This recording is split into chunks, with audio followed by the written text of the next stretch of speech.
अस्सलाम वालेकुम एवरीवन, कैसे हैं आप सब। उम्मीद करती हूँ आप सभी खैरियत से होंगे। देखिए आज हम डीएलएड फर्स्ट सेमेस्टर उर्दू सन 2025 यानी कि हमारी जो न्यू क्लासेस चल रही हैं डीएलएड की उसका आज हम लास्ट चैप्टर करने जा रहे हैं, चैप्टर 10। ठीक है, आप सभी के कमेंट्स आ रहे थे कि मैम लास्ट चैप्टर करा दीजिए हमारा चैप्टर 10, तो इंशाल्लाह आज हम ये पूरा आपका चैप्टर अच्छे से करेंगे। देखिए चैप्टर 10 है आपका मुहाज़ा व तज्ज़िया।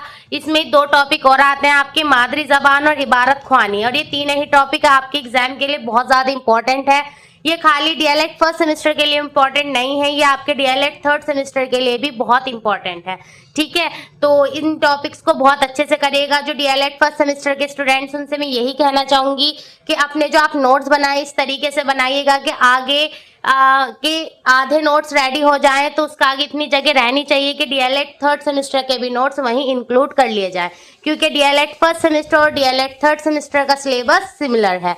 ठीक है, काफी हद तक आपके टॉपिक सेम है, और जो आपका डीएलएड फर्स्ट सेमेस्टर में आप टॉपिक पढ़ते हैं उसके आगे का ही किस में आता है, डीएलएड थर्ड सेमेस्टर में आता है।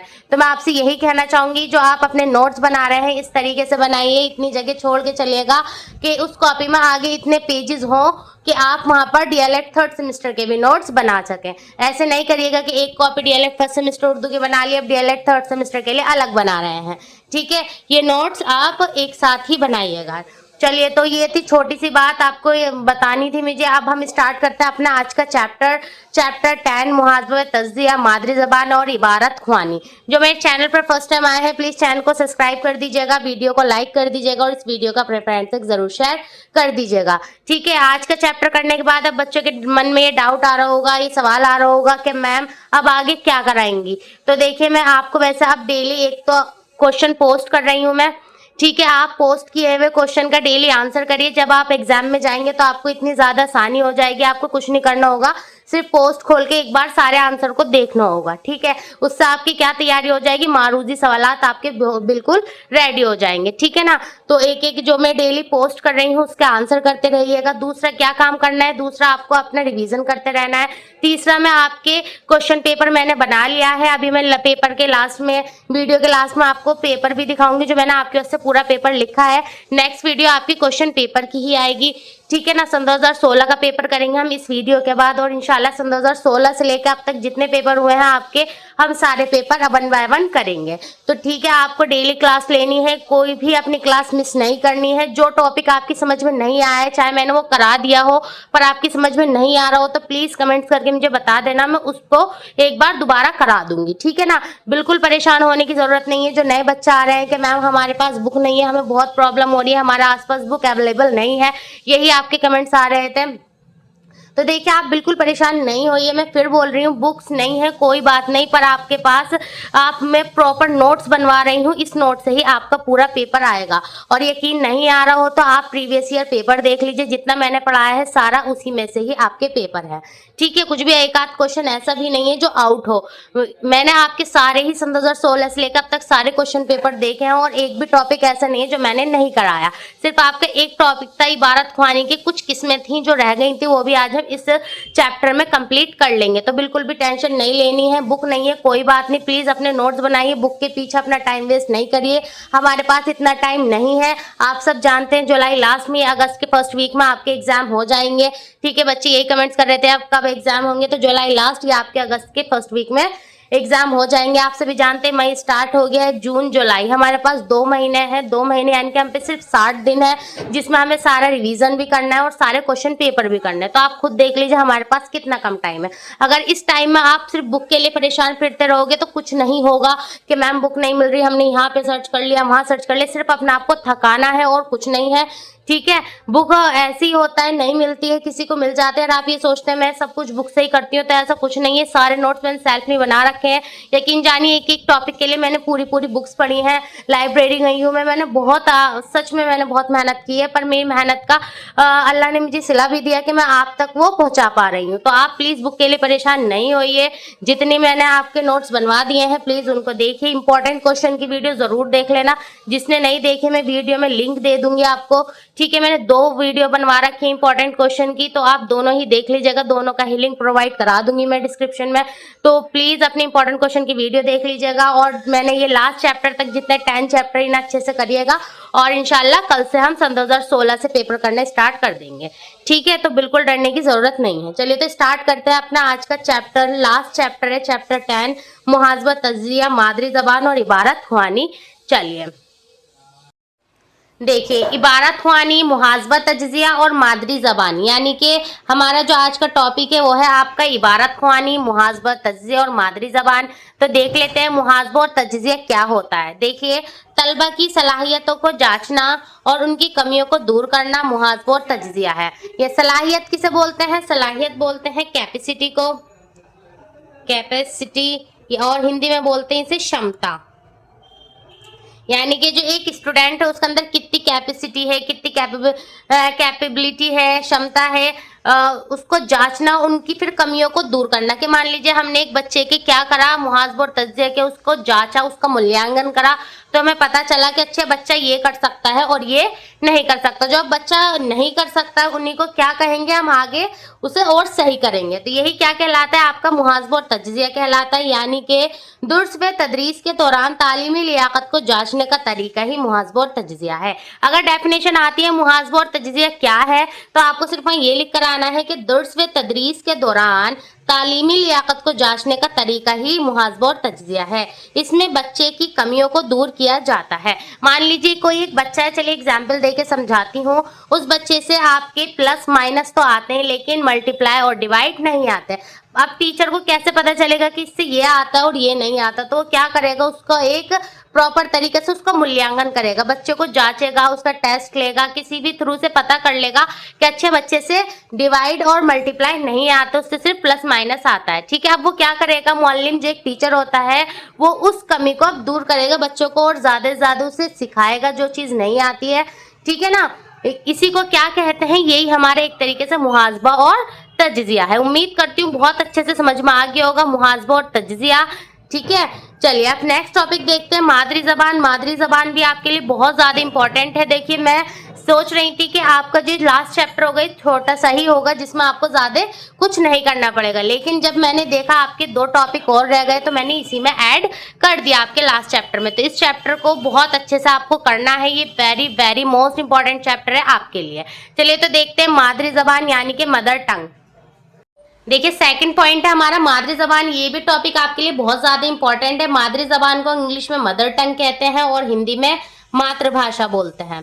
ठीक है, अब आप सोच रहे होंगे कि मैं आपको तीनों लैंग्वेज में क्यों बताती हूँ, क्योंकि बस मैं चाहती हूँ आपको वो वर्ड समझ में आ जाना चाहिए, चाहे वो उर्दू में हो, इंग्लिश में हो, हिंदी में, क्योंकि किसी की उर्दू अच्छी होती है, किसी की इंग्लिश तो किसी की हिंदी।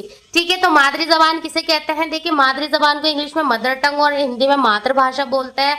मादरी ज़बान सीखने का आगाज यानी कि उसकी स्टार्टिंग बच्चे की पैदाइश से ही शुरू हो जाती है। यानी कि जब बच्चा पैदा होता है तो जभी से वो क्या शुरू हो जाता है, मादरी ज़बान सीखना शुरू कर लेता है। मादरी ज़बान उस ज़बान को कहते हैं जो बच्चा अपनी माँ से सुनता और सीखता है। यानी कि मादरी ज़बान किसे कहते हैं?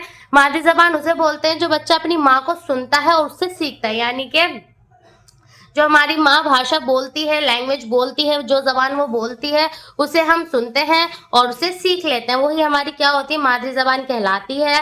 मादरी ज़बान की बुनियाद सुनने पर है। ठीक है, ख्वाजा गुलाम अलादीन के लफ्ज़ों में, ख्वाजा गुलाम अलादीन ने मादरी ज़बान को इस तरीके से डिफाइन किया है। ठीक है, देख लीजिए, जब आप एग्जाम में किसी राइटर की कोटेशन लिख कर आते हैं तो एग्जामिनर पे बहुत अच्छा इम्पैक्ट पड़ता है। तो ऐसे आप ज़रूर लिख कर आइएगा कि ख्वाजा गुलाम ने अपने लफ्जों में कैसे डिफाइन करा है मादरी ज़बान को। ठीक है ना, तो देखिए, ख्वाजा गुलाम अलादीन के लफ्जों में, बच्चा मादरी ज़बान को अपनी माँ के दूध के साथ पीता है। इन्होंने क्या कहा, जो बच्चा होता है वो मादरी ज़बान को अपनी माँ के दूध के साथ पीता है। चलिए मैं आपको एक सिंपल लैंग्वेज में समझाती हूँ। जो मादरी ज़बान होती है यानी कि जो हमारी मदर टंग है, मदर टंग उसे बोलते हैं जो हम अपनी माँ से सीख रहे हैं। अब आप देखिए, मैं इंडिया में रहती हूँ, ठीक है, मेरे से हिंदी बोलनी स्टार्टिंग से आती है क्योंकि मेरी माँ क्या कौन सी लैंग्वेज बोलती है, वो हिंदी बोलती है, तो मुझे किसी ने हिंदी सिखाई नहीं है। ठीक है, मेरे से हिंदी खुद से बोलनी आती है। यही क्या कहलाता है, मदर टंग कहलाता है। ठीक है, हमें कोई नहीं सिखाता हिंदी बोलने के, ऐसे बोलना चाहिए। जैसे जैसे बच्चा बड़ा होता है वो अपनी मातृभाषा, अपनी मादरी ज़बान खुद सीख लेता है। बस ये याद रखिएगा, मादरी ज़बान की बुनियाद सुनने पर है। उम्मीद करती हूँ मादरी ज़बान आपकी आराम से समझ में आ गया होगा। अगर ऐसा है इसमें कुछ पॉइंट जो आपकी नहीं समझ में आया तो आप मुझे कमेंट्स कर दीजिएगा। चलिए, मुहासबा तजज़िया हो गया, मादरी जबान हो गया, ये तो हमारे छोटे से टॉपिक और बहुत ज्यादा इंपॉर्टेंट टॉपिक दोनों ही। अब हम देखते हैं अपनी इबारत ख्वानी। इबारत ख्वानी भी आपको मैंने करा रखी है, लेकिन इबारत ख्वानी की किस्म हमने नहीं करी थी। तो चलिए अब देखते हैं इबारत ख्वानी। देखिए, इबारत ख्वानी, ठीक है, इबारत किसे बोलते हैं? इबारत बोलते हैं टेक्स्ट को, ठीक है, इबारत किसे बोलते हैं? टेक्स्ट को बोलते हैं, ठीक है। चलिए आगे देखते हैं इबारत ख्वानी कहते किसे हैं। इबारत ख्वानी का ताल्लुक इबारत ख्वानी के मुतालिक से माहिरीन तालीम के ख्यालात में इख्तलाफ पाया जाता है, ठीक है। बास का ख्याल है, यानी कि जो इबारत ख्वानी है इसमें इसकी जो तालीम है उसके बारे में अलग अलग थॉट्स पाई जाती हैं। बास का तो ख्याल ये है कि अल्फाज को देखकर उनकी आवाज़ निकालना इबारत ख्वानी है, यानी कि जब हम कुछ चीज़ देखते हैं और उसे पढ़ने लगते हैं तो वो क्या है? इबारत ख्वानी है। बास का ख्याल है, बास का ख्याल है कि अल्फाज को देखकर आवाज़ निकाली जाए और या ना निकाली जाए मगर मायने मफहूम समझ लिए जाए तो वो भी इबारत ख्वानी का मकसद पूरा हो जाता है। यानी कि किसी ने तो ये कहा कि जब हम देखकर पढ़ेंगे तो वही इबारत ख्वानी होगी। किसी ने ये कहा चाहे हम आवाज़ से नहीं पढ़ें पर हम उसे मन में भी पढ़ लें और उसका मतलब हमें समझ में आ रहा है तो वो क्या है? इबारत ख्वानी कहलाएगी। तो मशहूर माहिर तालीम चार्ट्स ने इबारत ख्वानी के मुतालिक यूं की, मतलब इन्होंने जो चार्ट्स इन्होंने इबारत ख्वानी के बारे में कुछ लिखा है तो इबारत ख्वानी का काम ये है कि कहे हुए अल्फाज और बोले हुए अल्फाज के मतलब समझ सकें और इनका मफहूम दूसरे पर वाज़िह किया जाए। यानी कि ये इबारत ख्वानी के इन्होंने किस तरीके से डिफाइन किया अपने शब्दों में? इन्होंने ये कहा चार्ट्स ने कि जो इबारत ख्वानी होती है इसका मतलब ये है कि चाहे हम अल्फाज से बयां करें या अल्फाज से नहीं बयां करें, बस सामने वाले को उसका मतलब समझ में आ जाए तो वो क्या कहलाएगा? इबारत ख्वानी कहलाएगा, ठीक है। चलिए आगे देखते हैं इबारत ख्वानी की किस्में। इबारत ख्वानी की कितनी किस्में होती हैं? जो हमारी इबारत ख्वानी है इसकी कितनी किस्में हैं? तो इबारत ख्वानी की 2 किस्में हैं, ठीक है। इबारत ख्वानी की 2 किस्में, एक है बुलंद ख्वानी, एक खामोश ख्वानी। वैसे मैंने आपको बुलंद ख्वानी भी करा रखा है और खामोश ख्वानी भी करा रखा है, लेकिन मैंने इन्हें डिटेल में नहीं कराए थे इसलिए आज हम इस वीडियो में इसे कर रहे हैं। याद रखिएगा डीएलएड फर्स्ट सेमेस्टर और डीएलएड थर्ड सेमेस्टर दोनों के लिए ही वीडियो बहुत ज्यादा इंपॉर्टेंट है, तो किसी को भी इस वीडियो को स्किप नहीं करना है, कंटिन्यू देखना है। जो समझ में नहीं आया उसके लिए कमेंट्स आप कर दीजिएगा। तो देखिए बुलंद ख्वानी किसे कहते हैं, चलिए पहले बुलंद ख्वानी देख लेते हैं। बुलंद ख्वानी जिसे लाउड रीडिंग बोलते हैं, ठीक है। बुलंद ख्वानी किसे कहते हैं? देखिए बुलंद ख्वानी इबारत जब आवाज से पढ़ी जाए तो उसको बुलंद ख्वानी कहा जाएगा। यही इसकी डेफिनेशन है कि इबारत यानी कि कोई भी टेक्स्ट है उसको जब हम तेज आवाज से पढ़ेंगे तो वो हमारी बुलंद ख्वानी कहलाएगी। फॉर एग्जाम्पल ये आपके सामने पेज है, ठीक है, इस पेज को मैं आपके सामने तेज आवाज से पढ़ रही हूँ तो ये क्या कर रही हूँ? मैं बुलंद ख्वानी कर रही हूँ, ठीक है ना। बुलंद ख्वानी में लफ्ज को आवाज से जाहिर करना जरूरी होता है और इसके मुखारिज का दुरुस्त होना जरूरी है। बुलंद ख्वानी उस वक्त कारआमद होगी जबकि बुलंद ख्वानी में खुश ख्वानी के औसाफ मौजूद होंगे। औसाफ किसे बोलते हैं? औसाफ बोलते हैं गुण को, और हिंदी में बोलेंगे गुण और इंग्लिश में बोलेंगे आपके एट्रीब्यूट्स, ठीक है। एट्रीब्यूट्स गुण और उर्दू में बोलेंगे औसाफ, यानी कि उसके क्या गुण मौजूद हो। तो अब देख लेते हैं खुशख्वानी के औसाफ यानी कि खुशख्वानी के क्या क्या गुण हैं। तो देखिए माहिरीन तालीम खुशख्वानी के लिए जिन औसाफ को ज़रूरी ख्याल करते हैं यहाँ उसके तफसील दी जाती है। उर्दू के मुअल्लिम की उर्दू के मुअल्लिम को जांच चाहिए कि वो इबारत ख्वानी कराते वक्त इन खूबियों को पेश नज़र रखे। यानी कि जब जो टीचर होता है, एक मुअल्लिम होता है, उसको जब वो इबारत ख्वानी कराए तो वो किस चीज़ का ख्याल रखे? इन पॉइंटों का ख्याल रखिए। अब आप सोच रहे होंगे कि मैंने पॉइंट पहले क्यों नहीं कराए थे और अब क्यों करा रही हूँ। तो देखिए जो आपके पॉइंट्स हैं आपके लिए बहुत ज़्यादा इंपॉर्टेंट है, लेकिन लास्ट ईयर मैंने इसलिए नहीं कराए थे क्योंकि लास्ट ईयर मुझे आपके लिए इंपॉर्टेंट नहीं लगे थे, ठीक है। लेकिन इस ईयर मुझे आपके लिए बहुत ज्यादा इंपॉर्टेंट लग रहे हैं और ये किस तरीके से आएंगे? देखिए आपसे इस तरीके से पूछे जाएंगे कि एराब किसे कहते हैं, अखराज किसे कहते हैं। ये ऐसे पूरा नहीं देंगे कि इबारत ख्वानी की किस्में लिखिए। अगर ये ऐसे भी दे देते हैं तो हमें मालूम है इबारत ख्वानी की 7 किस्में हैं और इनका नाम लिख देंगे, ठीक है। लेकिन अगर ये ऐसा आने लगा कि इखराज किसे कहते हैं, बल्कि आया हुआ भी है इखराज इंपॉर्टेंट है आपके लिए, एराब इंपॉर्टेंट है, तो इन दोनों को तो आपको बहुत अच्छे से करना ही है, ठीक है। तो चलिए मैं बता देती हूँ इबारत ख्वानी के कितने खुश ख्वानी के कितने औसाफ हैं। तो खुश ख्वानी के देखिए पहला है इखराज, दूसरा एराब, तीसरा तफसील, चौथा है तगीर लहन, पांचवा है मायना आफरीनी, छठा है फिक्रोबंदी और सातवां है सलासित व रवानी। सॉरी, ये सलासत होगा, सलासत व रवानी। ठीक है, इसके 7 पॉइंट है तो इसे हमें बहुत अच्छे से करना है। चलिए पहला पॉइंट देख लेते हैं, इखराज किसे कहते हैं। इखराज किसे बोलते हैं? देखिए इखराज, सबसे पहला पॉइंट है आपका, इखराज इबारत का सही तलफ़ुज़ उसी वक्त मुमकिन है जब उस्ताद को हुर्फ की मुखारिज का सही इल्म हो और इबारत को पढ़ते वक्त इस बात का खास ख्याल रखें कि हुर्फ की आवाज़ के सही मुखारिज से निकाला जा रही है या नहीं। यानी कि देखिए मैं सिंपल ही बताती हूँ, इखराज किसे कहते हैं। इखराज उसे बोलते हैं जब हम अपने हुर्फों को सही निकालना ही क्या कहलाएगा, आपका इखराज कहलाएगा। ठीक है ना, सही प्रोनाउंसिएशन, सही तलफ़ुज़ क्या कहलाएगा, आपका इखराज कहलाएगा। एराब किसे बोलते हैं? जबर, जेर, सकून, तशदीद एराब कहलाते हैं। यानी कि जबर, जेर, पेश, तशदीद ये सब क्या है, आपके एराब कहलाते हैं। आमतौर पर उर्दू तहरीरों में एराब नहीं लगाते, इसलिए तलबा इबारत पढ़ते वक्त गलतियां करते हैं और जबर की जगह जेर और जेर की जगह जबर पढ़ते हैं। इसलिए मुअल्लिम का ये फर्ज है कि वो इबारत पढ़ाते वक्त इबारत का ख्याल खास तौर पर रखे और तुलबा को इसकी मशक कराए। यानी कि तुलबा को अगर नहीं आता है तो उसकी क्या कराए, प्रैक्टिस कराए, उसकी मशक कराए। उम्मीद करती हूँ एराब आपकी समझ में आ गया होगा। एराब बोलते हैं जबर, जेर, पेश, तजदीद को एराब बोलते हैं। इखराज किसे बोलते हैं? इखराज उसे बोलेंगे हुर्फों की सही आवाज, हमारी सही प्रोनाउंसिएशन हमारी इखराज कहलाती है। अब आगे देखते हैं तफसील। तफसील देखिए थर्ड पॉइंट हमारा तफसील। आमतौर पर देखा गया है कि तलबा एक ही सांस में पूरा सबक पढ़ने की कोशिश करते हैं या फिर बहुत आहिस्ता आहिस्ता रुक रुक कर पढ़ते हैं। दोनों ही तरीके तफसील के मुनाफी हैं। तफसील से मुराद है कि तलबा के हर लफ्ज की अरकान को वाज़ेह तौर पर अदा किया जाए।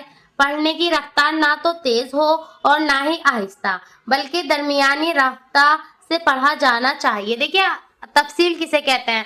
तफसील यानी कि हमें किसी भी सबक को किस तरीके से पढ़ना चाहिए, तफसील से पढ़ना चाहिए। ना तो हमें बहुत जल्दी जल्दी पढ़ना चाहिए, ना ही हमें बहुत रुक रुक के पढ़ना चाहिए, ना ही अटक के पढ़ना चाहिए। यही आपका क्या है, तफसील कहलाता है। तफसील का मतलब है कि लफ्ज़ों को, उसके अरकान को वाज़ेह तौर पर दूसरों को वो समझ में आने चाहिए और हमें एक सही रफ्तार से पढ़ना चाहिए। चलिए 4 पॉइंट देखते हैं अपना।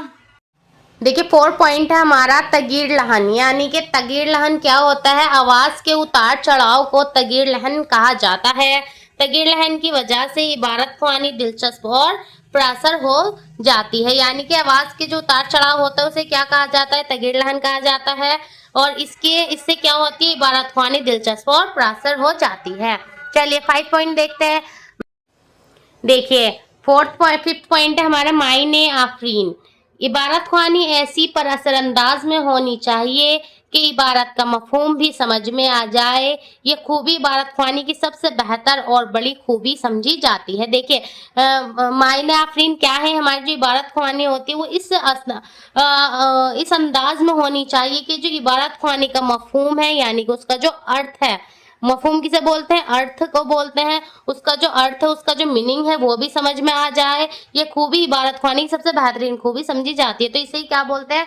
मायना आफरीन बोलते हैं। कि मायना आफरीन यानी कि जो भी हम पढ़ा रहे हैं, कुछ भी हम इबारत करा रहे हैं, बच्चों को पढ़ा रहे हैं, वो बच्चों की समझ में आ जानी चाहिए। उसका एक एक अर्थ, उसका मीनिंग बच्चों की समझ में आ जाना चाहिए। यही मायने आफरीनी है। अब आगे आता है हमारा 6 पॉइंट है हमारा फिक्रबंदी। फिक्रबंदी क्या होता है? हर नस्र पारा में तलफ़्फ़ुज़, जुमले और फिक्र का एक ही बाहमी रब्त होता है। बेहतर इबारत ख्वानी के लिए इसको ध्यान में रखना जरूरी है। देखिए फिक्रबंदी क्या होता है, जैसे कि मैंने अभी आपको पहले भी बताया था पीछे कि हमें कोई एक बच्चा है बहुत ज्यादा अटक अटक के पढ़ रहा है या कोई एक बच्चा है बहुत रफ्तार से पढ़ रहा है, तो वो गलत है। ठीक है, बच्चों को कैसे पढ़ना चाहिए? बच्चों को इंटरेस्ट के साथ पढ़ना चाहिए कि आगे क्या होगा, इस कहानी में आगे क्या है। यानी कि जो बच्चे के अंदर इंटरेस्ट पैदा होना चाहिए। और बच्चों को कैसे पढ़ना चाहिए? इंटरेस्ट के साथ ही पढ़ना चाहिए, उसे मजा आना चाहिए। वही हमारा क्या कहलाता है? फिक्रोबंदी। यानी फिक्र के साथ पढ़े कि आगे इस नावल में या इस अफसाने में क्या लिखा है, क्या क्या फिर होगा। ठीक है, इसे ही बोलते हैं फिक्रोबंदी। अब आता है हमारा लास्ट पॉइंट, सलासत या रवानी। तो सलासत रवानी किसे कहते हैं? देखिए बगैर किसी झिझक और बिला तकल्लुफ इबारत पढ़ने का नाम सलासत रवानी है। यानी कि बिना झिझक के कि हमें इतनी सी भी हिचकिचाहट नहीं हो रही है, कोई हमें हेजिटेशन नहीं है ठीक है ना, बिना हेजिटेशन के पढ़ना क्या है हमारा सलासत रवानी है। इसलिए ज़रूरी है कि ज़बान पर पूरी कुदरत हासिल हो, तलफ़्फ़ुज़ की अदा करने में इजलत से काम लिया जाए। रवानी पैदा करने के लिए ज़रूरी है कि इबारत की पढ़ने की खूब मशक कराई जाए। अब सलासत या रवानी कब आएगी? जब बच्चा डेली पढ़ेगा। जब उसे डेली पढ़ेगा तो उसके अंदर की जो झिझक है, उसके अंदर की जो हेजिटेशन है वो दूर हो जाएगी और उसे मज़े आने लगेंगे उसको पढ़ने में। अब बहुत से बच्चे ने मेरे पास भी कमेंट्स किया कि मैम हम उर्दू लिख तो पाते हैं, उर्दू पढ़ नहीं पाते हैं, या फिर कुछ बच्चे ने कहा कि मैम हम उर्दू पढ़ लेते हैं लेकिन लिखी नहीं जाती है। तो दोनों का एक ही सॉल्यूशन है, वो क्या है? सलासत या रवानी। यानी कि आपको क्या करना है? डेली उसकी मशक करनी है, प्रैक्टिस करनी है और उर्दू को डेली लिखना है। तो फिर आपको क्या होगा? एक मजे आने लगेंगे उर्दू लिखने में और आपकी स्पीड भी तेज हो जाएगी। ठीक है, तो ये हो गया सलासत या रवानी। यहाँ आपके बुलंद ख्वानी के जितने भी औसाफ थे यहाँ कंप्लीट हो जाते हैं और ये औसाफ आपके लिए बहुत ज्यादा इंपॉर्टेंट है, चाहे वो डीएलएड फर्स्ट सेमेस्टर हो चाहे वो डीएलएड थर्ड सेमेस्टर हो। क्वेश्चन कैसे बनते हैं? क्वेश्चन ऐसे बनेंगे, अराब किसे कहते हैं, इखराज किसे कहते हैं, मायना आफरीनी क्या होता है, सलासत रवानी क्या होता है। ठीक है, या फिर पूछ लेंगे कि बुलंद ख्वानी के औसाफ बताइए, तो वहां सिर्फ आपको नाम लिखना है, डेफिनेशन नहीं देनी है। चलिए यहाँ पे हो जाती है आपकी बुलंद ख्वानी कंप्लीट। अब आता है आपका सेकंड पॉइंट, खामोश ख्वानी। ठीक है, इबारत ख्वानी की कितनी किस्में थी? इबारत ख्वानी की 2 किस्में थी, एक तो बुलंद ख्वानी जो हमने पढ़ ली है अक़साम के साथ उसके। ठीक है, अब आते हैं हमारी क्या, अब आते हैं हमारी खामोश ख्वानी यानी कि साइलेंट रीडिंग। चलिए एक बार उसे भी देख लीजिए। खामोश ख्वानी जिसे बोलते हैं साइलेंट रीडिंग। देखिए, खामोश ख्वानी से मुराद ऐसी इबारत से है जो बिना आवाज के पढ़ी जाए। जो किससे पढ़ी जाए? जो बिना आवाज के पढ़ी जाए, वही हमारी क्या कहलाती है? वो हमारी खामोश ख्वानी कहलाती है। यानी खामोश ख्वानी में तलबा खुद किसी किताब का इंतखाब कर लेता है। खामोश मुताले से बच्चों में खुद एहतमादी पैदा होती है। देखिए, खामोश ख्वानी किसे बोलेंगे? अभी मैंने आपको बुलंद ख्वानी का एग्जाम्पल दिया था कि ये आपके सामने टेक्स्ट इबारत लिखी हुई है और मैं इसे तेज आवाज में पढ़ रही थी, तो वो हो जाती है आपकी यानी कि बुलंद ख्वानी। और अब खामोश ख्वानी क्या होगी? अब ये मेरे सामने टेक्स्ट लिखा है, मैं इसमें आवाज नहीं करूँ और मन मन में पढ़ना शुरू कर दो, आप तक आवाज नहीं आएगी पर मेरे सब समझ में आता रहेगा, तो क्या होगा? खामोश ख्वानी यानी कि साइलेंट रीडिंग कहलाएगी। यही छोटी सी डेफिनेशन है, पर ये यकीन जानिए, खामोश ख्वानी, बुलंद ख्वानी, मादरी जबान, मुहाज़बत is very most important for DElEd first semester और डीएलएड थर्ड सेमेस्टर, दोनों ही सेमेस्टर के लिए बहुत ज्यादा इंपॉर्टेंट हो जाता है टॉपिक। ठीक है, चलिए यहाँ पर ये खामोश ख्वानी उम्मीद करती हूँ समझ में आ गया होगा। अब देखिए, खामोश मुतालिये के मकसद भी पूछ लेते हैं कि खामोश ख्वानी के क्या क्या मकासिद है। तो खामोश ख्वानी के आपके 3 मकासिद होते हैं। एक है नंबर 1 तौफ़रीन लिगात, दूसरा है जुद ख्वानी, तीसरा है मतलब फहमी। अब आपको मैंने इसे डिटेल में क्यों नहीं कराया, क्योंकि आपको मालूम है कि तीनों का मतलब क्या है, मैंने आपको करा रखा है। देखिए, जुद ख्वानी आप सभी को पता है, नंबर 2 वाला पॉइंट मैंने कराया था। जब हम जुद ख्वानी किसे बोलते हैं? जुद ख्वानी होता है, देखिए जुद ख्वानी क्या होती है? जो खामोश ख्वानी होती है, खामोश ख्वानी का हमारा कई मकसद होते हैं। वैसे मैंने आपको बता भी रखा था कि बच्चे को बिना आवाज के पढ़ना, तेज तेज पढ़ लेता है बच्चा, तो ये वही कह रहे हैं जुद ख्वानी। यानी कि जुद ख्वानी उसे बोलते हैं जब बच्चा क्या करता है, किसी भी इबारत को तेज रफ्तार से पढ़ता है। ठीक है, और जब हम बोल के पढ़ते हैं तो हम तेजी से नहीं पढ़ पाते हैं, हम जब मन मन में पढ़ते हैं तो हम इबारत को तेजी से पढ़ लेते हैं। तो ये हो गया जुद ख्वानी, इसका एक मकसद। नंबर 1 मकसद दिया था तौफीर लिगात, यानी कि तौफीर लिगात शब्दकोश। शब्दकोश यानी कि बच्चा ज्यादा से ज्यादा, जब वो बच्चा बिना आवाज के पढ़ेगा तो क्या करेगा? ज्यादा से ज्यादा शब्दों को सीखेगा और समझेगा। अब वो कैसे? देखिए, जब कोई हमारे सामने इबारत है, हम उसे पढ़ रहे हैं, हम तेज आवाज में पढ़ेंगे तो हम उसका मायने जल्दी से नहीं समझ पाएंगे, लेकिन उसी इबारत को जब हम हल्की आवाज में पढ़ेंगे तो क्या होगा? हम उसके मायने भी जल्दी ही समझ लेते हैं। इसलिए बोलते हैं कि जब पेपर हो तो कहाँ पर कैसे पढ़ना चाहिए? उस रूम में पढ़ना चाहिए जहाँ कोई और आपको डिस्टर्ब करने वाला नहीं हो, जहाँ कोई शोर नहीं हो, क्योंकि खामोशी से हमारे जल्दी याद होता है। ठीक है ना, तो ये हो गया तौफीर लिगात। जुद ख्वानी यानी कि हम बच्चा तेजी से पढ़ लेता है, इसका एक मकसद ये भी है। तीसरा मतलब है मतलब फहमी। मतलब फहमी यानी कि बच्चा किसी भी टॉपिक को, किसी भी अपने इबारत को जल्दी ही से क्या कर लेता है, उसके मतलब को समझ लेता है। तो ये हो गया आपका मतलब फहमी। उम्मीद करती हूँ यहाँ पर खामोश मुताले के मकसद आप खुद से भी लिख सकते हैं, पर मैंने आपको हेडिंग इसलिए दी है जिससे आप आसानी से वहां लिख कर आ जाएंगे। ठीक है, यहाँ आपका खामोश ख्वानी पॉइंट पूरा होता है। यानी कि हमने आज अपना जो टॉपिक था मुहासबा, तज्जिया, मादरी ज़बान और इबारत ख़्वानी तीनों ही बहुत अच्छे से कर लिए हैं। ये टॉपिक फिर बता रही हूँ आपके डीएलएड फर्स्ट और थर्ड सेमेस्टर दोनों के लिए ही बहुत ज़्यादा इंपॉर्टेंट है। तो अपने प्रॉपर नोट्स बनाइए। इसमें आपको जो आज मैंने पढ़ाया है, कुछ ऐसी बात या फिर कुछ ऐसा टॉपिक है जो नहीं समझ में आया तो आप कमेंट्स करके मुझसे पूछ लीजिएगा। मैं आपके हर कमेंट्स का रिप्लाई करती हूँ। ठीक है, मैं जल्द ही आपसे मिलूंगी नेक्स्ट वीडियो में। ठीक है, नई वीडियो के साथ जो आपके पेपर के लिए बहुत ज़्यादा इंपॉर्टेंट है। ठीक है, नेक्स्ट वीडियो में उसी टॉपिक पे बनाऊंगी और मैं पोल आपको दे दूंगी, तो आप एक बार पोल चेक करते रहिएगा कि मैम किस टॉपिक के लिए हमें कमेंट्स कर रही हैं। ठीक है, और इस अलग मैं डेली क्वेश्चन पोस्ट कर रही हूँ। ठीक है, डीएलएड फर्स्ट सेमेस्टर के भी और डीएलएड थर्ड सेमेस्टर के भी। अब आप ये मत सोचिए कि ये तो डीएलएड थर्ड सेमेस्टर के स्टूडेंट का है तो हम इसका रिप्लाई नहीं करेंगे, या डीएलएड फर्स्ट सेमेस्टर के स्टूडेंट्स का ये क्वेश्चन हम इसका रिप्लाई नहीं करेंगे।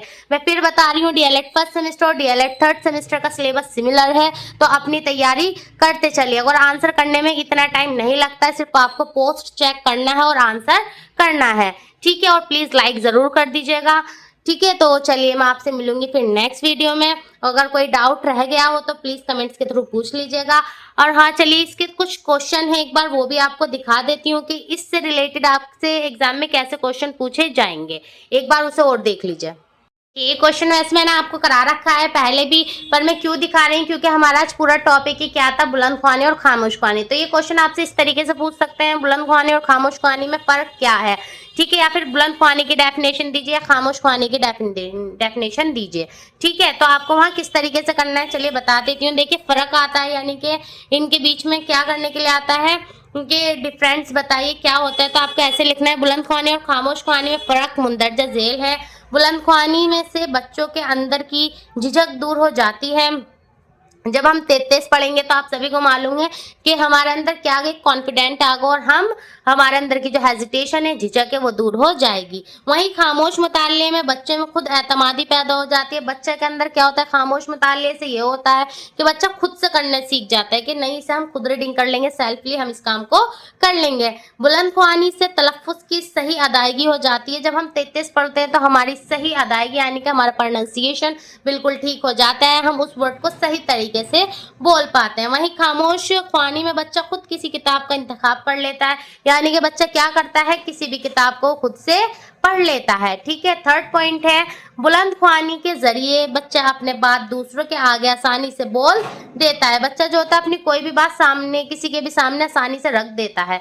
वहीं खामोश मुताले से किसी को परेशानी नहीं होती। जब हम खामोश ख्वानी करते हैं यानी कि बिना आवाज के पढ़ते हैं तो हमारे आसपास के लोग को डिस्टर्ब नहीं होते हैं। तो ये इस तरीके से आपको डिफाइन करने के लिए क्वेश्चन आ सकता है, वैसे करा रखा था।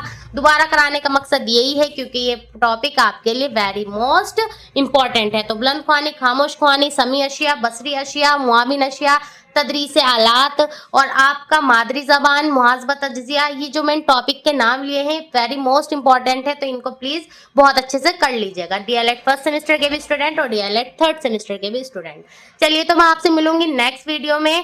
ठीक है, नई वीडियो के साथ, आपके नए टॉपिक के साथ। और इंशाल्लाह मेरी कोशिश यही रहती है कि मैं डेली क्लास लूँ। अगर डेली क्लास किसी रीजन से नहीं हो पाती है, ठीक है, कुछ ना कुछ रीजन हो जाता है, वैसे मैं यही चाहती हूँ आपकी डेली क्लासेस होंगी। ठीक है, और इससे अलग मैंने प्लेलिस्ट बना दी है, तो प्लीज प्लेलिस्ट चेक करते रहिएगा, वहीं मैं आपकी हर क्लास ऐड कर देती हूँ। और मैं पोल दे रही हूँ, डेली क्वेश्चन भी पोस्ट कर रही हूँ, तो प्लीज आप एक्टिव रहिए और बेल आइकन ऑन रखिएगा। सब्सक्राइब के बराबर में ही इसका बटन होता है, उसे बेल आइकन ऑन रखने से ये बेनिफिट होगा, मेरी हर वीडियो की नोटिफिकेशन आपके पास आती रहेगी। चलिए, तो मैं जल्द मिलूंगी नेक्स्ट वीडियो में। जो मेरे चैनल पर फर्स्ट टाइम आया है, प्लीज चैनल को सब्सक्राइब कर दीजिएगा, वीडियो को लाइक कर दीजिएगा और इस वीडियो को अपने फ्रेंड तक जरूर शेयर कर दीजिएगा। तो चलिए, जल्दी मिलूंगी नेक्स्ट वीडियो में, तब तक के लिए टेक केयर, अल्लाह हाफिज।